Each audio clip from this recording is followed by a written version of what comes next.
Mégis mi az Isten csináljanak a műkörmösök TPO tartalmú megmaradt alapanyagokkal szeptember 1 után?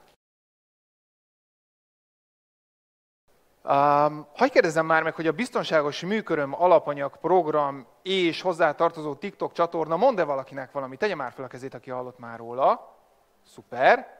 Egész sokan, oké. Na nektek már szerintem valami rémlik a TPO-ról. Aki esetleg nem tudná, vagy nem hallott még erről a csatornáról, hát elmondom, hogy mi az a TPO. A TPO nem más, mint a trimetil-benzoil-difenil-foszfinoxid. Szívesen. Ugye most már mennyivel jobb, így, hogy megvan az... értem. Jó, de azért azt is elmondom, hogy ez mire való. Ugye a UV-ra kötő alapanyagok esetén, UV-fényre kötő, jellemzően zselék, géllakok esetén azt kell tudni, hogy alapvetően 4 fő összetevőből áll össze a termék. Az egyik az a gyanta, ez a legnagyobb arányban van benne, lásd dihema.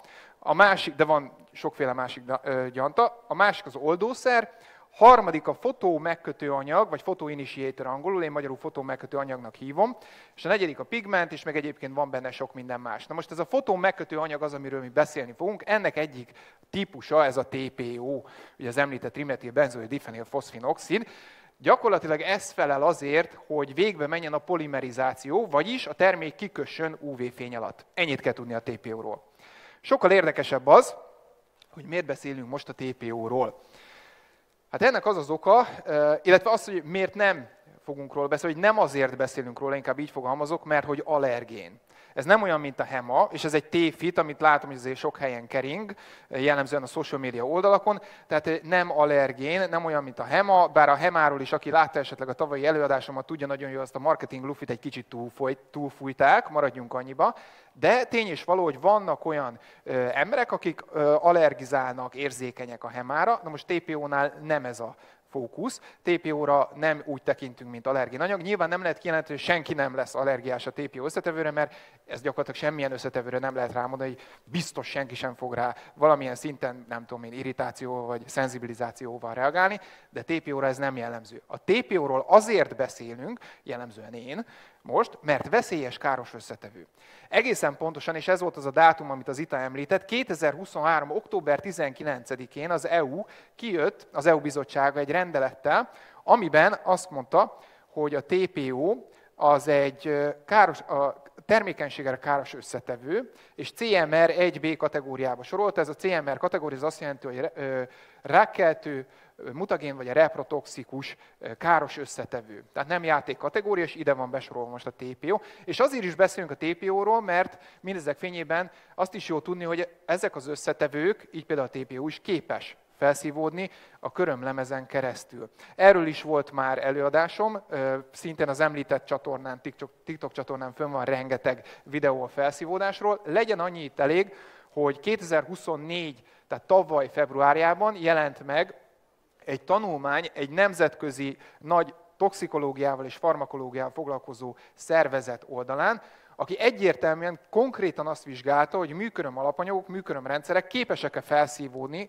a körömlemezen keresztül rendeltetésszerű használat mellett is. És a tanulmány egyértelműen kimondta, hogy igen, képesek felszívódni.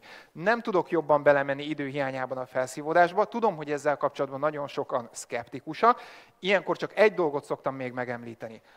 Ha egyébként szerinted nem szívódnak fel egyáltalán ezek az anyagok a körömlemezen keresztül, akkor hagyj kérdezzem már meg, hogy az EU miért tiltja be a TPO-t többek között. Meg van egyébként körülbelül 1000 olyan összetevő, amit tilos kozmetikumokban használni. Költői a kérdés, nem kell rá válaszolni. Jó, tehát hogy még egyszer mondom, kell vele foglalkozni. Ezért beszélünk most a TPO-ról. Igen, ez is föl szokott merülni, hogy ez most valami új keletű marketingfogás csak, vagy ez tényleg ilyen szabályozott dolog. Valószínűleg pont a tavalyi hemamentes előadásom kapcsán már sokakban fölmerülhet a gyanú, hogy ez megint valami csak riogatás, meg csak így hype-olnak valamit. Nem, a válasz az, hogy nem, ez nem egy marketingfogás, ennek tényleg van szabályozása, egészen konkrétan behozom nektek ide a rendeletet és felolvasom, bár elég apró betűvel van. Azt mondja, hogy az EU 2024-197 felmazáson alapuló rendelet módosította a 1272-2008 EK rendeletet egyes anyagok harmonizált osztályozásával és címkezésével kapcsolatban, melynek következtében a trimetil-benzoil-difenil-foszfinoxid, tehát a TPO, CMR 1B kategóriába került, október 19-től ez érvényben van, és hatályba szeptember 1-től lép. Ez azt jelenti, hogy a tiltást szeptember 1-től kell a gyakorlatban alkalmazni. Tehát van erre szabályozás. És még csak nem is új keletű a dolog, mert hogy képzeljétek el, hogy a TPO története már majdnem másfél évtizedre nyúlik vissza, ugyanis körülbelül 13 évvel ezelőtt megjelent egy SCCS tanulmány, zárójelbe, aki nem tudja, mi az az SCCS, akkor megint csak azt tudom mondani, hogy nézze meg a videókat korábbról, nincs időm belemenni, ami a TPO-t már akkor termékenységre káros összetevőnek minősítette. És ennek következtében már akkor, egészen pontosan 2013. december 1-től az EU bizottsága betiltotta a TPO-t minden kozmetikumban, hogy tilos használni. Igen ám, csak hogy az SCCS ebben a tanulmányban azt is leírta konkrétan, hogy mit ért az alatt, hogy károsíthatja a termékenységet, és szó szerint ez volt odaírva, idézem, heresorvadást okozhat. Na most tekintve azt, hogy valószínűleg a műkörmösök és vendégeik többsége nem igazán érintett a heresorvadás kockázatával, ezért az EU bizottság erre a rendeletre rá pár hónapra, 2014 márciusában kijött egy módosítással, ahol azt mondta, hogy a műköröm alapanyagoknak emiatt kivételt ad, használhatják a TPO-t, de maximum 5%-os koncentrációs tartományban a végterméken belül, ami azért volt könnyen teljesíthető feltétel, mert semmilyen fotón megkötő anyagot, így a TPO-t sem használjuk jellemzően UV-ra kötő termékek esetén nagyobb arányban a terméken belül, mint 1%. Tehát emiatt működhetett a dolog. Egészen 2023. október 19-ig, amikor kijött az, 2023, jól mondtam, az újabb EU rendelet, ami viszont már kiterjesztette ezt a károsíthatja a termékenységet, veszélyességi besorolást a férfiakról a nőkre is. Tette mindezt úgy, hogy egyébként erről egy darab SCCS tanulmányt én nem láttam, pedig tudom, hogy hol kell keresni. És szerintem ez már az én szubjektív véleményem, ezt szeretném leszögezni, ez ilyen adminisztratív egyszerűsítés volt a jogalkotó részéről, meg ez a jobb félni, mint megijedni kategória, hogy tudjátok, hogy azt olvasta ki, hogy nyilván 10x évvel ezelőtt erről kiderült, vagy megállapították, hogy károsíthatja a termékenységet a nők esetében, bocsánat, a férfiak esetében, akkor inkább terjesszük ki, biztosan a nőkre is, akkor is, hogyha mondjuk hiány vannak egy vagy két herének. Ha most egyébként motivációs előadó lennék, valószínűleg azt mondanám, hogy körbenézek a termen, és tudjátok, mit látok? Több száz tökös műkörmöst. De nyilván nem akarom elviccelni az egészet, meg induljunk ki abból, hogy valószínűleg készült ilyen tanulmány, csak én voltam béna, és nem találtam meg. Minden esetre tény, ami tény. Most azt mondjuk, hogy károsíthatja a termékenységet mindkét nem esetében, és ebből indulunk ki. Ezt csak azért mondtam, hogy legyetek tisztában a történettel, hogy tényleg nem új keletű dolog ez a TPO sztori. Mit mond pontosan a szabályozás, ha már itt tartunk? Ezt is bekopisztam, ez egy mondat, ez nagyon gyorsan és könnyen értelmezhető. A TPO tartalmú kozmetikumot 2025. szeptember 1-től tilos forgalomba hozni és értékesíteni az Európai Unióban. Pont. Ez tök egyértelmű. Szerintem titeket igazából az a kérdés érdekel, ugye ez azt jelenti, hogy szeptember 1 után nem lesztek képesek ilyet vásárolni, nem be van TPO. Titeket inkább az érdekelhet, hogy mi van adott esetben azokkal az anyagokkal, amik még tartalmaznak TPO-t, simán előfordulhat, és ott van a fiókotokban vagy szekrényetekben, bontva vagy bontatlanul, hogy azt most el lehet használni, vagy sem, szeptember 1 után. És a szabályozást ez totál szürke zónában hagyja. Tehát erről nem nyilatkozik, nincs egy kumma betű se róla. Egyébként pár hónappal ezelőtt szintén az említett csatornán egy videóval elmondtam, hogy én egyébként azt tartom életszerűnek, hogy a jogalkotó részéről nem elvárható egész egyszerűen, hogy szeptember 1-én minden egyes műkörmös az összes TPO tartalmú alapanyagát ezt dobja ki a kukába. Már csak azért sem, mert ha belegondoltok, a szabály szerint az teljesen valid, hogy te augusztus 31-én még bemész a boltba, és veszel TPO tartalmú terméket, akkor azt most másnap dob ki. Szóval hogy úgy érzitek, hogy szerintem ez így nem annyira életszerű, de ez az én feltételezésem volt csupán, meg szubjektív véleményem, és én nem nagyon szeretek feltételezésekre alapozni. Úgyhogy gondoltam, rövidre zárom a kérdést, és írok egy levelet az EU bizottságának, és megkérdezem, hogy jó napot kívánok, Gyimesi László vagyok, Szeged, Misting Nails Hungary. Szeretném azt megkérdezni, hogy mégis mi az Isten csináljanak a műkörmösök TPO tartalmú megmaradt alapanyagokkal szeptember 1 után. Először nem is az EU bizottságának írtam, hanem a CPMP-nek. Zárja, ja, tegye már fel a kezét, aki tudja, vagy hallott már arról, hogy mi az a CPMP. Szuper, vagyunk egy páran. Ha ezt egy évvel ezelőtt kérdezem meg, szerintem senki nem teszi föl a kezét. Nagyon röviden, a CPMP az a platform, ahova minden egyes kozmetikumot, így aztán minden egyes műköröm alapanyagot is kötelező bejelenteni, feltölteni egy Rahedli adatot róla, ahhoz, hogy egyáltalán forgalomba kerülhessen szabályosan az Unióba, és beregisztrálásra kerüljön, aztán lehet majd értékesíteni. Na minden esetre ők aztán biztos, hogy képbe vannak ezzel, hogy mit lehet és mit nem lehet, hiszen ők vizsgálják az összetevőket, koncentrációs tartományokat, minden. Van, rengeteg adatot meg kell adni. Úgyhogy megkérdeztem őket, meg is jött a válasz, és az első válasz az egy ilyen leterelő válasz volt, miszerint, hogy értékesíteni és forgalomba helyezni nem lehet szeptember 1 után. Mondom, szuper, ezt tudom, oké, nem ez volt a kérdés. A műkörmösök mit csinálhatnak szeptember 1 után? És exakt választ kérek, elhasználhatják vagy nem? Igen vagy nem? Na erre kaptam a következő választ, ezt bekopiztam nektek egy e-mailbe, viszonylag tömör volt, így nézett ki. Ez volt a válasz, Dear László, az én vagyok, mármint a Dear nem csak a László, amúgy kedves vagyok, csak nem ez a nevem. No, the substance is a CMR. Tehát nem lehet használni, mivel az összetevő CMR kategóriába, ugye az előbb említett rákkeltő mutagén reprotoxikus kategóriába esik. Hoppá babám, mondtam én ezt magamnak. Mondom, ezért így én nem erre számítottam, de mondom, oké, Laci, menjünk biztosra, na most írunk az EU bizottságának, őket is megkérdezzük, végső soron ők hozzák a rendeletet, majd megmondják ők, hogy mi a helyzet. Írtam nekik is. Kaptam tőlük is egy ugyanilyen választ, hogy forgalmazni, blablabla, mondom, szuper gyerekek, értem, de mondom a körmös, ők mit tudnak csinálni szeptember 1 után. Hozom a választ, ezt nagyba tegyétek ki, hogy föl tudjam olvasni. Ezt idézőjelbe, tehát ezt konkrétan ezt a választ kaptam. Így néz ki. 2025. szeptember 1-től TPO használata minden kozmetikai termékben tilos lesz. Ez nem csak a gyártókra és forgalmazókra, hanem a termék felhasználókra is, például körömtechnikusokra is vonatkozik. Ezért 2025. szeptember 1 után körömtechnikusok nem használhatnak semmilyen TPO tartalmú anyagot, még akkor sem, ha az említett időpont előtt vásárolták azt. További felvilágosításért javasoljuk, hogy forduljon piacfelügyeletért felelős tagállami hatósághoz. Na itt lefőtt a kávé. Mondom, bakker, akkor itt helyzet van. Ha most már az EU bizottság is ezt mondja, akkor már... De én nem tudom, én annyira meglepődtem ezen tényleg, nem tartom életszerűnek, hogy megfogadtam az EU bizottság válaszát, képzeljétek el, és még a magyar hatóságnak is írtam.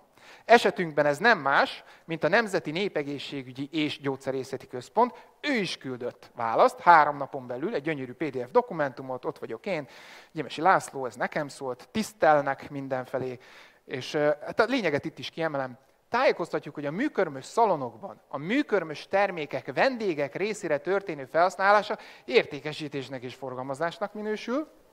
Érted? Ezért 2025. szeptember 1 után a trimetilbenzoil difenilfoszfinoxid tartalmú kozmetikumokat már nem lehet műkörmös szalonokban felhasználni vagy értékesíteni. Ne kérdezzétek, hogy miért minősül értékesítésnek és forgalmazásnak tőlem. Ez olyan kb. Mint hogyha elvinnéd a kocsimosóba az autódat, és akkor azt mondják, hogy autósampont értékesítettek neked. Hát nem csezd meg, csak rárakták a kocsira, azzal mosták le, de hát én korán sem azt vettem meg, mindegy. Nem ez a lényeg. Azt olvassuk ki ebből az egészből, hogy 3 szervezet, ebből 2 uniós és 1 magyar egyöntetűen azt mondta, hogy 2025. szeptember 1-től tilos TPO tartalmú anyagot használni a szalonba. És aki mást mond, az hazudik, vagy fingja sincs róla, és maximum szubjektív véleményt formál. Ezt csak mondom azért, mert pont a minap jött velem szembe egy videó az egyik social media felületen, ahol kategórikusan kijelenti, hogy már pedig szakipari felhasználás mellett szalonokba teljesen rendben van és szabályos, hogy szeptember 1 után elhasználjátok a TPO tartalmú termékeket. Hát itt szeretném jelezni, hogy ez tévedés. Tisztelettel, ez tévedés. Mint ahogy egyébként az is tévedés, hogy a TPO-t olyan egyszerű lenne mással kiváltani vagy helyettesíteni. Vannak természetesen más fotón megkötő anyagok, de azok más tulajdonságokkal rendelkeznek. És innen jön az előadásomnak az egyik nagyon fontos üzenete, ami így hangzik. Ahol nem változik egy termék sem, amelyik márkánál nem változik semmilyen termék, ott garantálom, hogy nem lett átállás, ott nem vonták ki a TPO-t. Továbbra is azt használják. Maximum nem írják rá a címkére, vagy majd mást írnak rá a címkére. Tuti biztos. Mondom ezt azért, mert ez ugyanolyan, mint például nem tudom, mondjuk egy életszerű példát, mint a vodka meg a rum. Okay? Mind a kettő áttetsző, víztiszta. Mind a kettőnek az alkoholtartalma kb. Ugyanannyi. Mind a kettőt hasonló célokra használjuk. Lehet belőlük koktélt csinálni, mint hogyha csinálnánk egy terméket belőle. De hogy nem tudom, szerintem senkiben nem merül föl az, hogy a vodka narancsba a vodka helyett rumot tegyen, vagy a rumkólába a rum helyett vodkát tegyen. Tudod miért? Mert viszonylag szar lesz az íze. Nem hiába, mert hogy a vodka az búzából készül, a rum meg talán cukornádból. Teljesen más az aromája. És persze nagyjából ugyanaz elérhető vele, lesz belőle egy alkoholos koktél, csak nem lesz mégsem ugyanaz, mint hogyha a másik összetevőt használnád. Ugyanez igaz a TPO-ra is. Vannak olyan anyagok, amelyek helyettesítik, csak nem lesz ugyanolyan karakterisztikája a terméknek. Egyébként a TPO-t azért szeretik nagyon a műköröm alapanyaggyártók, mert kettő nagyon előnyös tulajdonsága van. Az egyik az, hogy nagyon széles UV-spektrumon kiköt, tehát UV-lámpába, LED-lámpába minden spektrumon kiköt, effektív lámpa biztos, és ezért szeretjük. A másik, hogy sokkal kevésbé sárgít, mint a többi fotó megkötő anyag. Tehát nem egyszerű helyettesíteni, és még egyszer mondom, akinél nem változik semmi, ott nagyon gyanús, hogy egyébként nem történt meg az átállás a TPO-mentes verzióra.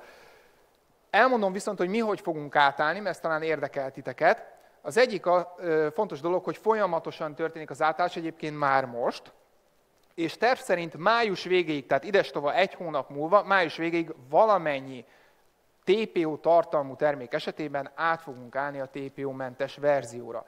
Kérdés lehet, hogy addig honnan tudod, hogy amit rendelsz, mondjuk a következő egy hónapban a webshopon, vagy veszel terméket, az TPO-mentese vagy sem, onnan, hogy a webshopban ezt percre pontosan frissítjük, és amikor átállunk valahol már a TPO-mentes verzióra, ott föl lesz tüntetve, tehát, hogy látjátok, ott vannak ilyen TPO-mentes jelölések, azok már TPO-mentesek, ahol nincs, azok meg nem. Ennyire egyszerű. Jó, és ezt folyamatosan update-eljük, de május végéig nagy valószínűség szerint, terv szerint minden vonatkozó terméknél meg lesz az átállás.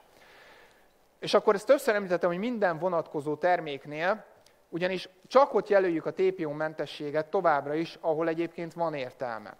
Nem tudom, hogy ki látta a hemamentes marketing kamuról leleplező adást, oké, szuper. Helyes. Szóval, aki esetleg nem látta, majd nézze meg, mert most itt arra utalok, hogy akkor is említettem, hogy biztos megvan, hogy hoztam példákat más cégektől, hogy milyen termékeknél hirdetik a hemamentes jelzőt. Tehát, hogy mit tudom, egy hemamentes körömágyolaj. Hát szuper, hallod. Egy probléma van, egy pici probléma, hogy a körömágyolajban abszolút nem kell hema. Tehát, hogy persze, hogy hemamentes ez meg, mert hogy soha az életben nem látott hemát, de tök jó. Tehát, hogy ennyi erővel az ásványvíz is lehet, nem tudom én, gluténmentes, mert hogy, na, értitek? Na, és ez ugyanez igaz a TPO-ra is. Mi továbbra sem fogunk baromságokat írni a termékek mellé. Egy dolgot vigyetek magatokkal. A TPO-mentességet, mint olyan, kizárólag, csak és kizárólag UV-fényre kötő termékek esetén lehet értelmezni. Ami nem UV-fényre köt, abban nem kell olyan anyag, mint a fotó megkötő anyag, ami azt hivatott szolgálni, hogy UV-fényre kössön meg. Viszonylag logikus. Tehát fixáló, primer, fertőtlenítő, soha az életben nem kellett velük fotó megkötő anyag, így nyilván TPO sem. Persze, hogy TPO-mentes, nem fogjuk odaírni, mert hogy nem releváns, jó? Csak UV-fényre kötő termékek esetén keressétek ezt a jellemzőt.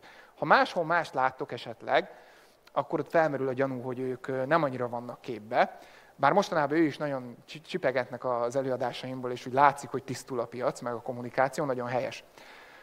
Na és a harmadik dolog, hogy a fejlesztések május vége után sem állnak meg, ez csak egy zárójeles megjegyzés, hogy nyilvánvalóan mi is még csomó formula esetében keressük a végső megoldást, teljesen életszerű, hogy kiderül, hogy egy TPO-mentes formulával a polcon lévő termék mondjuk nem tudom, még fél év múlva kicsit hígabb lesz. Akkor lehet, hogy másik oldószert kell használni, másik gyantát kell, más arányt kell beállítani, lesznek finom hangolások, de természetesen igyekszünk a lehető legjobb és legflottabb megoldással előjönni, de ezt mindenki vegye abszolút készpénznek, hogy folyamatosan a jogszabályi előírásoknak való megfelelés mellett csináljuk ezt.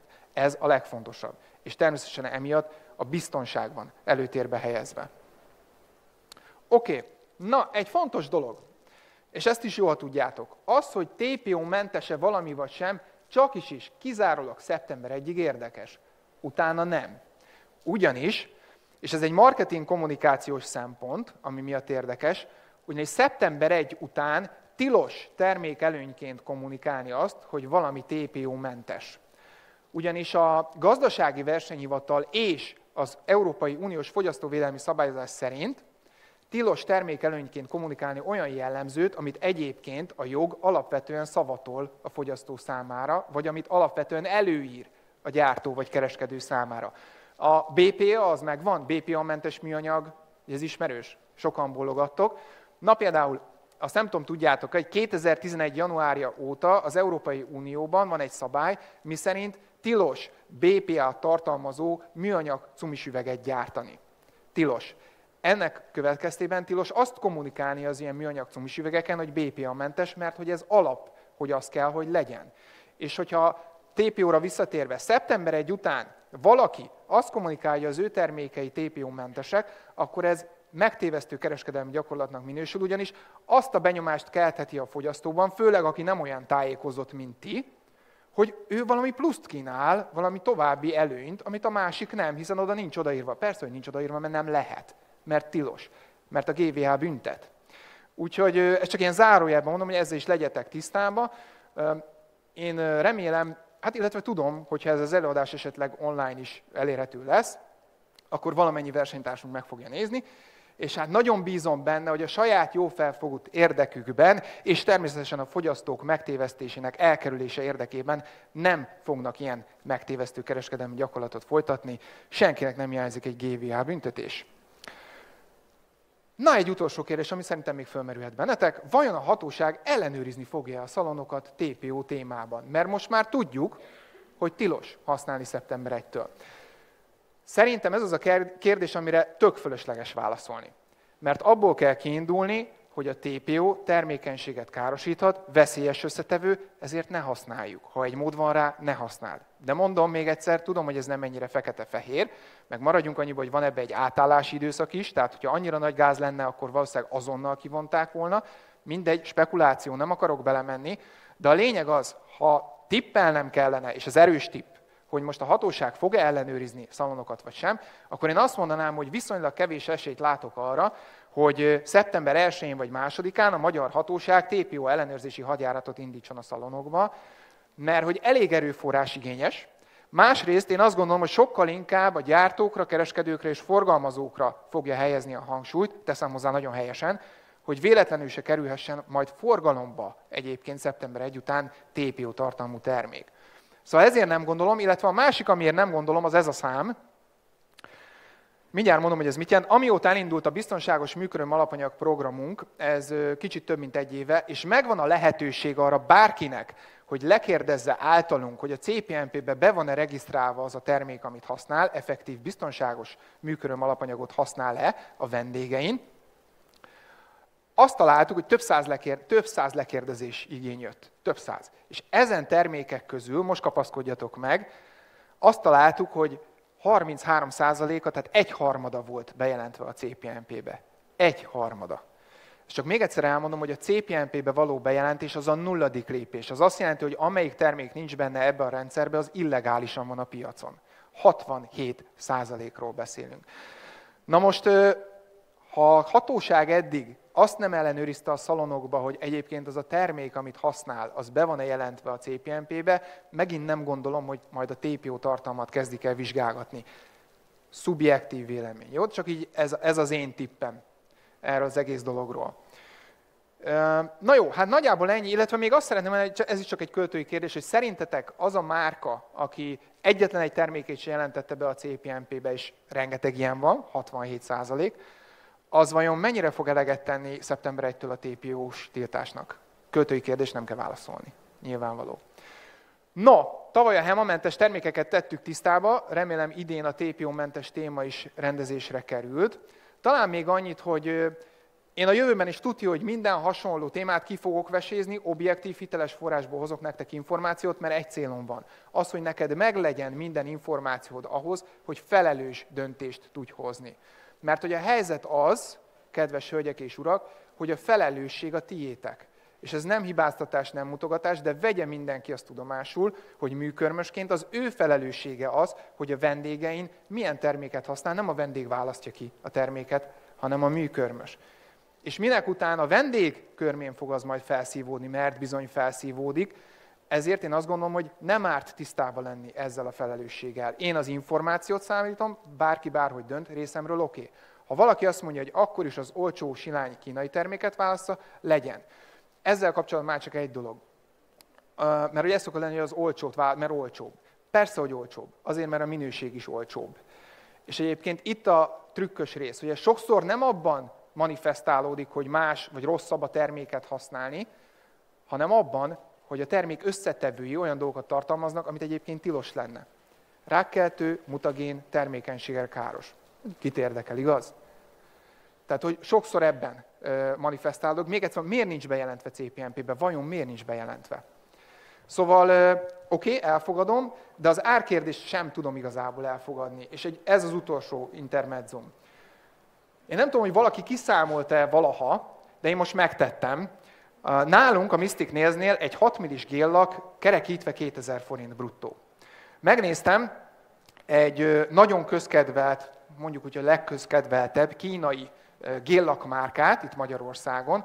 Ha szettekbe, 6-os szettbe veszed meg a géllakot, akkor az a legkedvezőbb ár nála, egységár. Azt visszaosztottam 6 millire, hogy ugyanazon a nevezőn legyünk, akkor így az ő ára 1110 forintra jön ki, ami 2000 forintunkkal szemben. Az azt jelenti, hogy a kettő között 890 forint különbség van. Azt mondhatod, hogy hát figyelj, az majdnem a fele annyi, hát ez releváns, ez mérvadó. Aláírom. Csak még egy fontos dolgot hagyj említsek már meg. Hát, hogy úgy megnéztük, hogy egy 6 millis géllakból egyébként hány körmöt lehet kifesteni. A Dóri megcsinálta, fönn van a videó, elérhető mindenki számára, 2,5 centis tippekre, 2 rétegbe kikenve, 16 komplett vendégszett jön ki. 16. Ez azt jelenti, hogy a 890 forint különbséget, te ha leosztod a 16 vendégre, akkor ez azt jelenti, hogy vendégenként 56 kemény magyar forintot spóroltál. Azzal, hogy vettél egy olyan minőségű kínai szírszart, már elnézést, ami hírből nem hallott a CPNP-ről, és fogalmunk sincs. Még a jóisten se tudja, hogy mi van benne. Mondanom se kell, hogy nem ezen az 56 forint spórolástól lesz neked a profitod nagyobb. És ez az utolsó dolog, hogy azon viszont szerintem végképp senki nem gondolkozik, pedig ezen kellene nagyon sokat gondolkozni, hogy mennyivel több bevételt és profit tudnál felhajtani saját magadnak, az 56 forint költség megtakarítással szemben, ha ügyesen kommunikálnád a marketingedben azt, hogy már pedig én műkörmösként kizárólag ellenőrzött, biztonságos, bejelentett műköröm alapanyagot használok, és nem teszem ki egyik vendégemet sem ilyen-olyan egészségügyi kockázatoknak. Ebből lehet szignifikánsan nagyobb profitot felhajtani, nem az 56 forint megsporolásából.